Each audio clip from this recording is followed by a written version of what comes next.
The county surveyor's chain lay coiled in the tall grass like a snake that had given up, and Delia Marsh stood over the buried thing her pigs had rooted from the earth, her hands black to the wrist, her breath loud in the empty morning. It was a millstone, a great disk of dressed granite, wider than a wagon wheel, its edge worn smooth by hands and years long gone to dust, and around it lay the broken timbers of a foundation nobody in Callow County had known was there.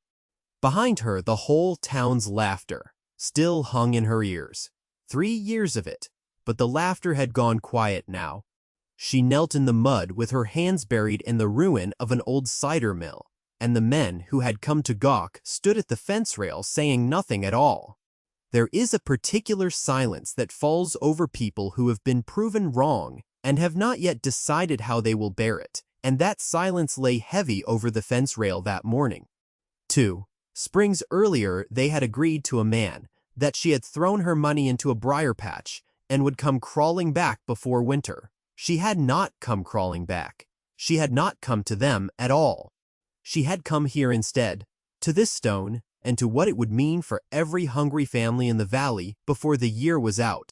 She wiped a smear of black earth from the granite with her palm, and read the faint chisel marks a stranger had cut into it a lifetime ago, and she understood that the ground beneath her feet had been keeping a secret longer than she had been alive, and that it had chosen at last to give that secret to the one person patient enough to dig for it. 2 springs earlier, on a raw March morning in the year of our Lord 1887, Delia Marsh raised her hand at the courthouse auction and bought 30 acres that no sane person in Callow County wanted. She was 26 years old, with no husband and no father living and no brother to sign for her, and the auctioneer had looked twice before he took her bid, as if a young woman alone must have wandered in by mistake and would presently apologize and sit back down. The parcel was the old herd place, and everyone knew what had become of it. Greenbrier had taken it. Not a stray patch of thorn along a fence line, but a whole sea of it, acre upon acre of green cable strung with barbs, grown so thick over 20 fallow years that a grown man could not push 10 feet into it without leaving skin on the vine and blood on the ground. The herds had let it go and gone west and died out there of the cholera or the loneliness, nobody rightly knew which, and the land had passed to the county for unpaid taxes, and now it sat on the block at 90 cents an acre because no one would give $1. Delia gave $27 for the whole of it, counted out in coins and worn paper on the clerk's high desk, nearly the last of what her mother had left her in a tin box under the floorboards. When she signed the deed, the clerk asked her, kindly enough, whether she understood that a person could not farm a thing that could not be plowed, and that no plow blade forged in that state would cut a Greenbrier root without snapping. She said she understood it. Fine. She said it plainly, and she did not smile, and she did not tell him what she meant to do, because she had learned young that a plan spoken aloud is a plan handed to men who will find 50 reasons it cannot work, and who will remember, if you fail, every word of it. The reasons came anyway, unasked for and unpaid. She had rented a bare room over the feed store while she worked, a narrow room that smelled of grain dust and mice, and she could not walk to the well of a morning without hearing what the valley thought of her.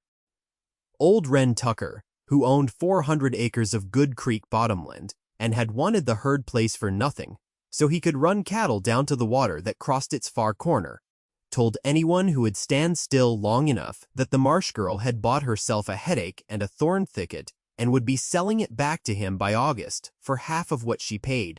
You'd have done better to sleep in the street, he said to her once, right there on the boardwalk in front of the mercantile, with a broad smile that meant to be taken as neighborly concern.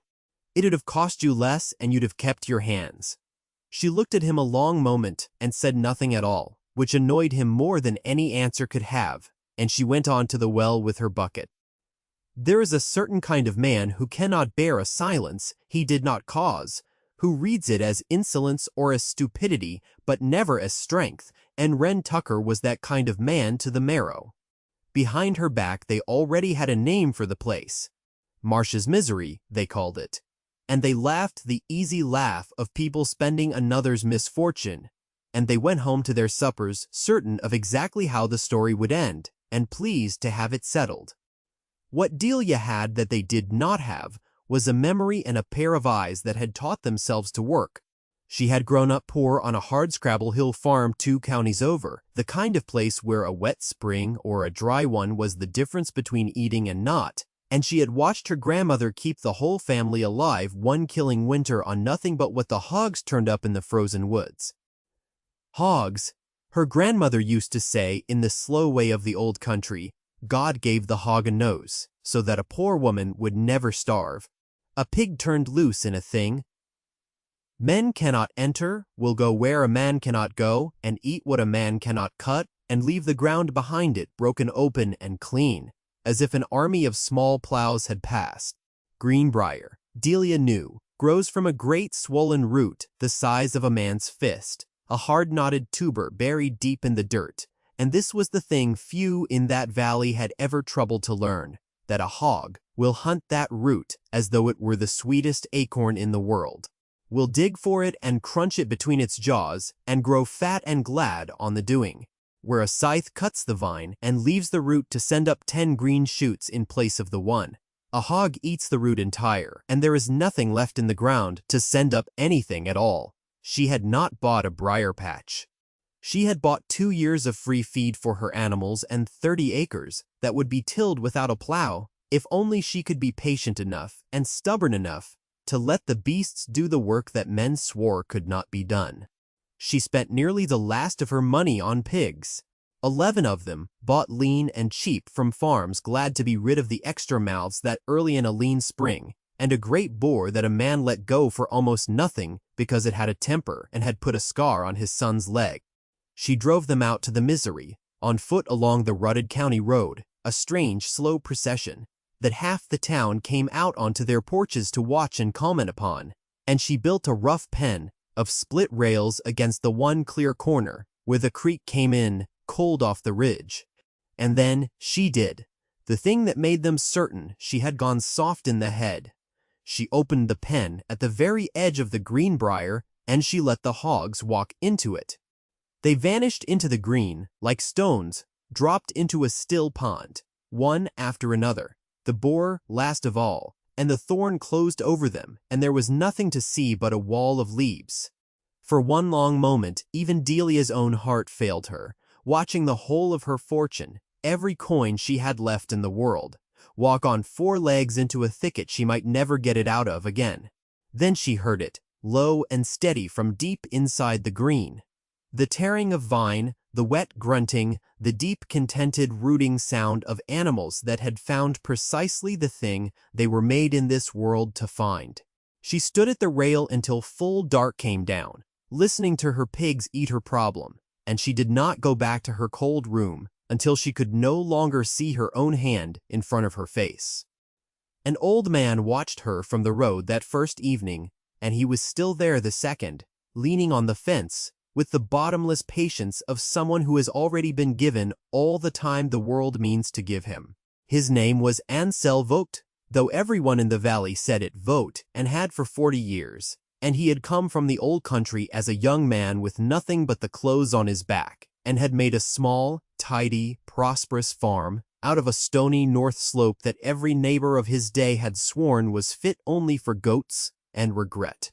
He was near 80 now, and had outlived his wife and both his grown sons, and he watched Delia's pigs work the briar with a light in his pale eyes that she did not understand until he finally spoke. "You know the route," he said, not as a question. "Most don't." She told him she knew it. He nodded slowly and looked out over the green sea of thorn as though he could see clean through it to the black dirt waiting underneath. "My mother did this," he said, "not the briar, a different weed, another country, but the same idea exactly. You let the beast do the thing the beast was made for, and you do not argue with it, and you do not hurry it." He tapped the top rail of the fence with one crooked finger. "Land," he told her, "is not good or bad the way people are always saying. Land is only asleep, or land is awake, and the whole of the difference between the two is one person willing to wait. She would remember that as long as she lived, she would come to lean her whole weight against it, like a wall in a wind. Ansel came near every day after that, walking down slow, from his own place with a stick, and he taught her things her grandmother had never had cause to know. He showed her how to move the rail pen a little at a time, a few feet each week, so that the pigs worked the acres in orderly strips and did not churn any one patch into a useless wallow of mud and ruin. He showed her how to tell which stands of Greenbrier were oldest by the thickness of the cane and the darkness of the wood, and he told her the thing that mattered most of all, that the oldest and worst-looking stands grow over the very richest ground, because briar is a greedy plant and always sends its roots to where the eating is best, so that the ugliest thicket in a field will more often than not be crouched upon the finest black soil a farmer could pray for. He taught her to read the pigs themselves, to know by the pitch and rhythm of their grunting whether they had struck a good deep vein of root or were only idly nosing about in clear dirt, and to move them along the moment a strip went quiet. And through that first long spring and into the summer, the impossible thing began to happen, slow as any season must be, but real and undeniable. Where the pigs had passed, the wall of thorn was simply gone, not cut back to sprout again twice as thick, but eaten out entire, roots and all, leaving behind torn black earth studded with the pale broken ends of tubers the hogs had missed, which Delia walked behind and grubbed out by hand with a mattock until her palms cracked and healed and went hard as bark. By June, she had cleared better than 3 acres. By the dead white heat of August, she had cleared 8, and the pigs that had gone into the green, lean and ribby, came out of it fat and gleaming, fat enough to make Wren Tucker's mouth go tight as a purse string when he rode his good horse past her fence. She told no one how well it was going. She kept it banked low, like a coal under ash, glowing but unseen. When the feed-store men asked her, half laughing, how the misery was treating her, she would say only tolerable and shrug, and let them laugh their fill, because she had learned that a person who announces good fortune only invites others to come and take a share of it, or worse, to find some way to spoil it out of pure envy. She sold 4 of the fattened hogs at the fall market for more than she had paid for all 11 together, and with that money she did not buy herself a warm coat or a better roux. She bought more pigs, and she bought seed, and she bought a second-hand plow that a widow, 2 farms over, let go cheap because she was giving up and going to her daughter in the city. That autumn, Delia plowed her first acre of the misery, ground that had not felt the touch of a blade in 20 long years, and the furrow curled up behind the share black, and moist and sweet-smelling, so rich and dark it looked as though it had been lying there all that time simply waiting to be asked. She stood in that first straight furrow, with the plow lines over her shoulder and the smell of the earth rising around her, and she did not weep, because she was not a woman much given to weeping, but something in her chest that had been clenched hard as a fist since the courthouse steps let go a little and breathed. It had worked. The thing they had all sworn could not be done, the arithmetic they were certain would never close, had begun to close. She counted it that night by the lamp the way she counted everything. What the pigs had earned, what the coming litters would bring, what a single acre of good ground might grow and fetch, and for the first time since her mother died, the numbers ran the right direction down the page. Winter came hard that year, with snow to the fence tops and a wind that hunted through every crack, and she wintered the hogs in the sheltered corner and lived close and careful herself.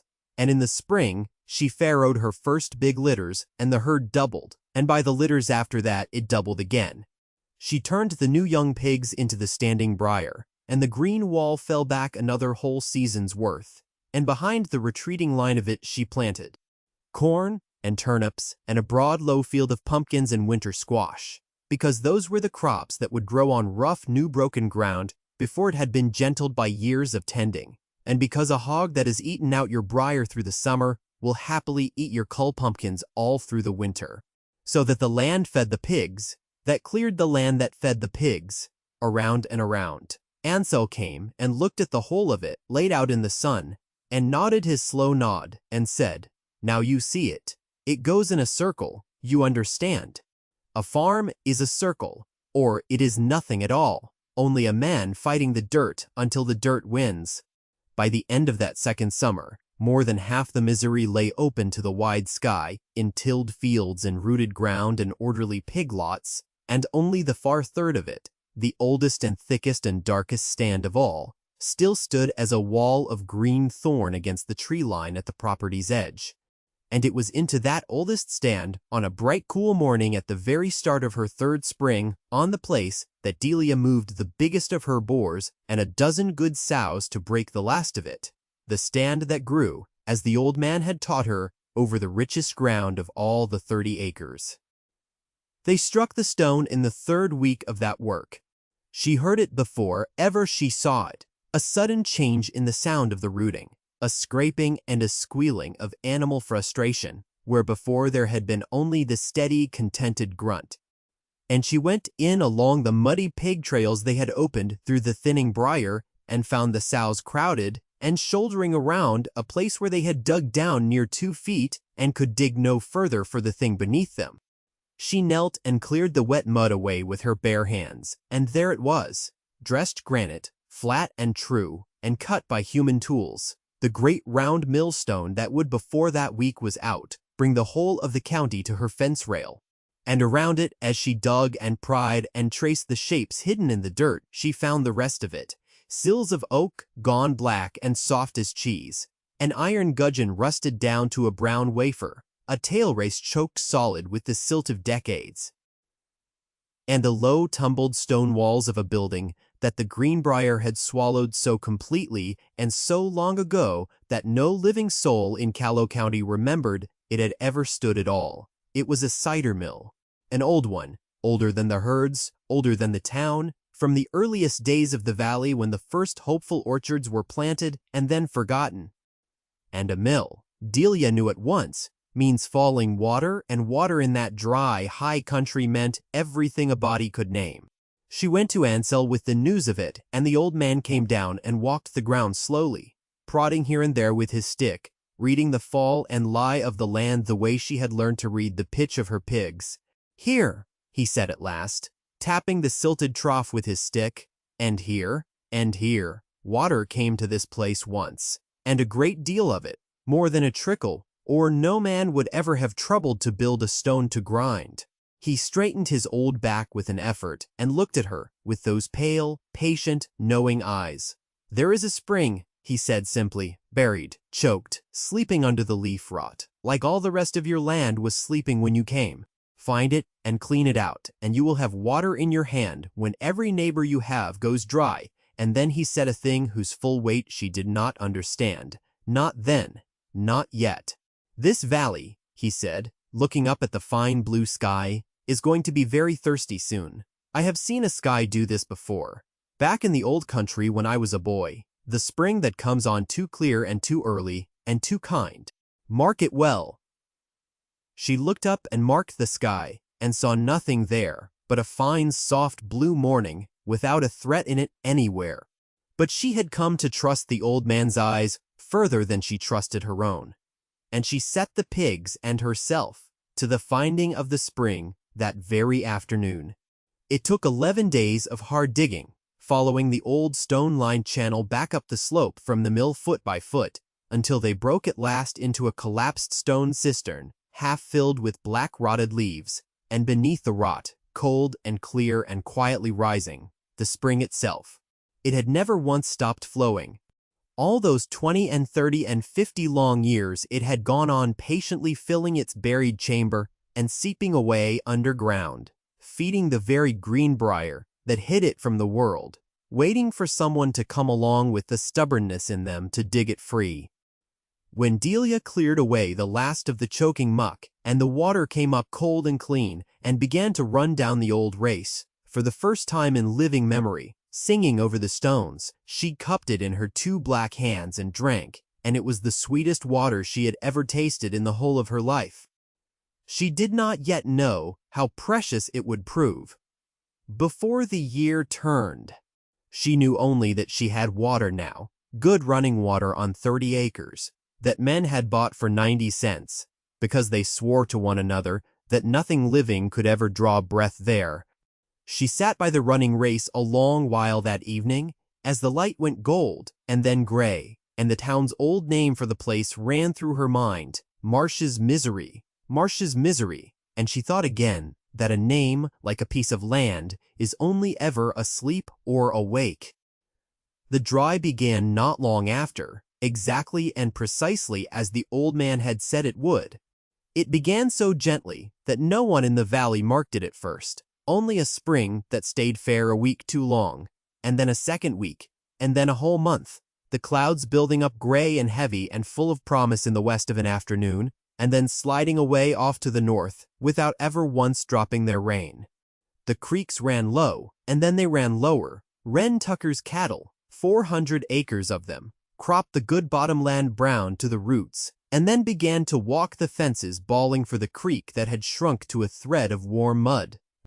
The corn in the good fields, the fields of the men who had leaned on her rail and laughed, came up thin and pale and curled its leaves tight against the sun, and tasseled early and stunted, and the wheat headed out no higher than a man's knee, and gave nothing worth the cutting. By the height of that summer, there had been no true rain in 9 weeks, and the word for the thing had quietly changed in every mouth, from a dry spell, which is a trouble that passes, to a drought, which is a thing that ruins men and empties valleys. Hunger changes a town. It changes it slowly, and then, all at once.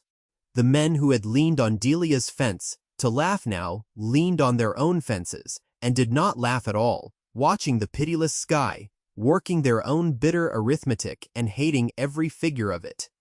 And, on 30 acres that had been the very poorest land in the whole valley, the spring ran on, cold and clean and steady. Delia had spent the last of the wet weeks she was given cleaning out the old mill race and mending the low earthen dam the long-dead mill builders had left behind, so that when the drought finally closed its dry hand around the county's throat, she had a full pond of cold spring water and a running channel, and 30 acres of ground broken so deep by 3 years of rooting hogs that it held what little dew fell in the night the way a sponge holds water. Her pumpkins swelled fat on the vine. Her turnips, fattened underground, where the killing heat could not reach them. Her corn, planted on the richest ground of all, the ground the oldest and worst briar had stood guard over, grew green and tall and straight, and shamed every browning field around it for miles. She had, in that terrible ruinous summer, food, she had water. She had more of both than one woman alone could ever hope to use. And she understood, standing hip-deep in her own green corn while the whole valley browned and cracked around her, that she had come at last to the place her grandmother and old Ansel had, each in their way, tried to prepare her for, without ever quite putting it into words, the place where a person finds out what they are truly made of, which is not shown by how well they bear their own hardship, but by how they bear their good fortune, while everyone around them suffers want. The first to come was pride, made small and humble by need. It was a neighbor named Harl Denby, a proud, hard, close-fisted man who had never in 3 years given Delia a single civil word, and he came up her road on foot through the dust of an August evening with his hat literally crushed in his 2 hands, and he could not bring himself to look at her face. His children, he began, and then could not finish the sentence at all. His well had gone dry to the mud. He managed, and the creek was nothing, and he had heard, everyone in the valley had heard by now, that the marsh place still had water running. He had come to ask if he might, and here his voice failed him altogether, and he had to start again, if he might buy a little of it. He said the word buy, the way a man says a word that costs him blood to speak. And here was the very moment the whole long story had been walking steadily toward. Though Delia had never once thought to expect it or to plan for it, she could have named him any price under heaven. A thirsty man with dying children will pay anything at all, will sign away his farm, and his name, and his future, will remember to his last day the person who bled him white in the hour of his weakness. Wren Tucker, standing where she stood, would have owned half the valley outright by first frost, and called it good business. She looked at Harl Denby, standing there in her road, unable to lift his eyes, and she thought of the courthouse steps and of Marsh's misery, and of 3 long years of laughter at her back, and she found, somewhat to her own quiet surprise, that there was no wish left anywhere in her to make this broken man pay for any part of it. "Bring your barrels," she said. "There's no charge for water.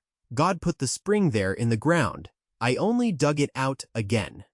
Word of that ran faster through the parched valley than any drought ever could. By the next morning there were 3 wagons drawn up at her gate, and by the end of that week there were more than she could count. And Delia Marsh, who had come to the valley, scorned and friendless and alone, found her yard full from dawn to dusk of the very people who had scorned her, come with their barrels and their buckets, to draw the water they could not live another week without. She let them fill from the running race, and she asked not 1 cent for any of it. And to those families whose children had gone hollow-cheeked and gaunt, she gave, besides the water, a sack of early turnips, a wagon basket heaped with squash, an armload of green corn still in the husk, telling them plainly and without ceremony that it was hers to give and that she would not stand by and watch a child in the valley go hungry, while her own ground fairly groaned under more than she could ever eat alone. She was not a soft woman, and she did not do any of it softly. She did it the way she did every other thing in her life, plainly and quickly and without a single wasted word, and perhaps that very plainness was the reason they believed it and could take it. A gift given with a fine long speech is only half a gift and half a sale, but a gift handed over like a plain fact of the world is a thing even a proud man can accept without breaking in two. Basket after basket after basket went out through her gate that ruined summer, and something else went out along with them that she had never planned and could never have bought with money. The slow, deep, grudging turning of a whole town's heart. But not every heart in the valley turned soft. Wren Tucker's heart turned another way entirely, and a colder one. He watched Delia's green fields and her running water, and then he looked at his own brown, cracked bottomland and his bawling, starving, bone-thin cattle, and where another man might have seen a neighbor's plain mercy at work, Wren Tucker saw only a valuable resource being poured out and wasted upon people too poor to be worth the pouring. He came to her gate at last in a polished buggy, in a clean black coat, wrapped in the smooth false warmth of a man who has privately decided that you are simple enough to be handled like a child. He praised her cleverness at great length. He allowed, generously, that he had perhaps misjudged her early on, and he said it in the manner of a man bestowing a costly gift. And then he laid out his proposition, which was this: that a young woman all alone could not possibly hope to manage a resource so valuable in a time so hard and so dangerous, that she would be cheated and overrun and worked into an early grave by grasping neighbors, and that the sensible thing, the safe and prudent thing, would be for her to sell the water rights and the low third of the place, the mill, the spring, the pond, all of it, to him at a fair and generous price, so that it might be managed properly by a man who understood such things. He would run a pipe down to his cattle. He would sell the water on to the town at a reasonable rate. He named a figure that was to a woman who had bought the whole 30 acres for $27, a genuine and staggering fortune, and he sat back and watched her face closely for the flood of grateful relief he was entirely certain would come rushing into it. She let him finish every word. She had learned 3 springs before the strange power of a silence a man had not himself caused, and she used that power on him now, letting the quiet stretch and stretch, and she watched him grow uneasy and then restless inside it. Then she asked him one plain, quiet question. She asked him how he had come to know the depth of her pond, for he had spoken of it just now exactly and precisely, its acre-foot of water, its worth, its likely yield through a long dry season, when he had never once in his life set a boot past her front gate to lay eyes upon it. And Wren Tucker, who was a shrewd and canny man across a bargaining table, but had never in all his days been checked and cornered by a woman he had privately judged to be simple, made the one mistake that greedy men so often make in the presence of the very people they have most underestimated. He answered before he thought. He said, easily, that he'd had a man come out and survey it for him. And there it lay, set down on the ground between them, plain and undeniable as the millstone itself. He had sent a surveyor secretly onto her land, in the dark of it, to measure and to price the very water she was even then giving away for nothing. He had been planning, all along, from the very first, not to save the valley from its thirst, but to gate it. To buy the spring cheaply from the foolish trusting girl, and then to sell it dear back to the desperate dying town. She did not raise her voice so much as a note. She said only that the water was not for sale, not to him, not for that figure, nor for any figure he might name, because a thing given freely could not be bought up and gated behind a price without becoming a wholly different and poisoned thing, and that she would not be the one who made her neighbors pay to drink. Then she asked him quietly to leave her land, and to be so good as to send her the bill for his surveyor, since the man had plainly done all his careful measuring for her benefit in the end, and not for his. He might have gone away quietly then, and nursed his defeat in private, and waited for a better season and a longer memory. But he was too angry for that, and far too long accustomed to winning, and so he made his last and worst mistake in the one place in all the county where he should never have made it. He rode straight into town, and he stood upon the very same stretch of boardwalk where he had once mocked her openly, and he tried to turn the valley against her the way he had so easily turned it 3 springs before. He said she was a hoarder. He said her free water was a low trick meant to ruin honest men who sold theirs fair. He said a woman, the likes of that, could not be trusted with something the whole county's life depended on, and that the resource ought by rights to be taken in hand by sober, responsible men who knew its true value. But hunger had changed the town, and gratitude had changed it further still, and the men standing there listening to him had barrels in their own yards standing full of water they had not paid a single cent for, and children at their tables who had eaten her turnips and her corn, and they knew now, every last one of them, exactly which of the 2 figures standing before them had gated the valley up tight in his own heart, and which had thrown the gate open wide and asked for nothing. And Harl Denby, of all the men in Callow County, the proudest of them, the one who had come up her road, with his hat crushed in his hands, was the one who spoke first. He said, loudly and in front of them all, that Wren Tucker had come and offered him water that summer too, for a price, for a lien upon his farm, for his signature on a paper, and that Delia Marsh had given him that same water for a kind word and a wagon. She had told him he need not even trouble to return empty. It is far easier to believe a thing is rotten than to admit out loud that you were wrong to have mocked it. But it is not easy at all to go on believing it while you are standing there drinking its water and your children are alive because of it. The boardwalk went silent around Wren Tucker, the very way Delia's yard had once gone silent around her, and he stood in that silence and learned at last exactly how it had felt. And then he climbed back into his fine buggy, and he did not try that particular speech in that particular town again. The rains came at last in September, gray marching sheets of them, sweeping up the length of the valley, and the drought broke, and the creeks filled and ran clear, and the county did not starve that winter. But nothing in the valley went back to being the way it had been before, because a thing that has once been shown to people cannot afterward be unshown to them. The men who had called it Marsh's Misery did not call it by that name any more. They called it the mill place, for the old cider mill that Delia rebuilt board by board, and stone by stone, over that autumn and the long winter that followed it, set the great granite millstone back upon a new-cut oak bed, cut a fresh race down from the spring, and by the next fall was pressing sweet cider once again for the whole valley from the wild seedling orchards that had reseeded themselves in tangled rows across her cleared ground, the forgotten children of the very trees the first millers had planted and tended before anyone now living in Callow County had drawn a first breath.